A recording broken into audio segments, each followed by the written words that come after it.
નમસ્કાર, star India TV ન્યૂઝમાં આપનું હાર્દિક સ્વાગત છે। આપ જોઈ રહ્યા છો સ્ટાર ઇન્ડિયા ટીવી ન્યૂઝ, સત્યની વાતે સત્યની સાથે।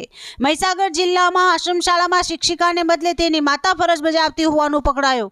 આમ ફરી એક વખત ભાડુતી શિક્ષિકા આશ્રમ શાળામાં શૈક્ષણિક કામગીરી બજાવતી હોવાનો વિડીયો વાયરલ થતા શૈક્ષણિક જગતમાં હડકંપ। મહીસાગર જિલ્લાની આશ્રમ શાળામાં ફરજ પરની શિક્ષિકાની માતા બાળકોને ભણાવતા હોવાનો વિડીયો સામે આવતા તંત્ર એક્શનમાં જોવા મળે છે। સંતરામપુર તાલુકાના જાનવર ગામ ખાતે આવેલ છે નવયુગ ગ્રામ વિકાસ મંડળ સંચાલિત આશ્રમ શાળાની ફરજ પરની શિક્ષિકા રીટાબેન પટેલ છેલ્લા કેટલાક મહિનાઓથી શાળામાં ફરજ બજાવતા નથી। તેમના સ્થાને રીટાબેનની માતા ચંદ્રિકાબેન આ આશ્રમ શાળામાં જઈને બાળકોને ભણાવવાનું કામ કરે છે।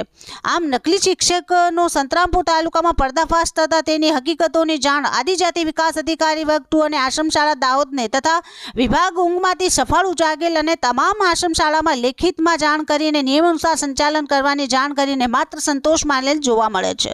ચર્ચાતી લોકવાયકા મુજબ આ શિક્ષિકા તેમના બાળકોને ભણાવવા જિલ્લા બહાર હોય તે શાળામાં નહીં આવતા હોય અને તેમના સ્થાને શિક્ષિકાની માતા ચંદ્રિકાબેન શાળામાં આવે છે। ચંદ્રિકાબેન પટેલ જેઓ કે રિટાયર્ડ શિક્ષિકા છે તેઓ બાળકોને ભણાવતા કેમેરામાં થયા કેદ। શિક્ષિકાનો ભાંડો ફૂટતા શાળામાં બાળકોને ભણાવતા કેમેરામાં કેદ થઈ જતા ચૂપચાપ આ નકલી શિક્ષિકા ચંદ્રિકાબેન પટેલ શાળા છોડીને રવાના થઈ ગયા હતા। ચંદ્રિકાબેન પોતાની દીકરી રીટાબેનની જગ્યા પર આશરે 2 વર્ષથી ભણાવી રહ્યા હોવાનું ચર્ચાઈ રહેલ છે। ત્યારે શું આ શાળાના મુખ્ય શિક્ષકોને નકલી શિક્ષકની જાણકારી હતી કે નહીં? ગ્રામજનોનું માનીએ તો રીટાબેનના પિતા આશ્રમ શાળાના ટ્રસ્ટમાં સભ્ય છે, જેથી તેઓ પોતાની મનમાની ચલાવી રહ્યા હોય તેવી ચર્ચા પણ જોવા મળે છે।